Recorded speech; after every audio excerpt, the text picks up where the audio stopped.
এইভাবেই প্রত্যেক কটি প্রজেক্টে আমাদের কাজ চলছে। এটি একটি পেছন দিকে দেখতে পাচ্ছেন লং টিভি ইউনিট এবং এটি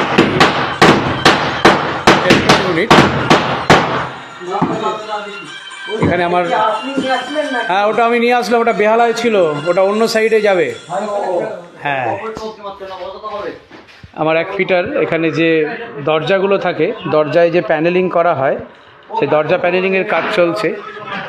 প্রচুর কাজ শুরু থেকে শেষ, সবটাই স্পেস হোমের দায়িত্বে সেজে উঠছে এয়ারপোর্ট অঞ্চলে মিস্টার সঞ্জয় কুমার কুলওয়ালার ফ্ল্যাট। এবং এদিকে আমাদের এক প্রকার যে সমস্ত সানমাইকারগুলো ছিল সেগুলো ফিটিং হয়ে গেছে এবং এখানে ঢোকা মাত্র একটি বড় স্টাডি ইউনিট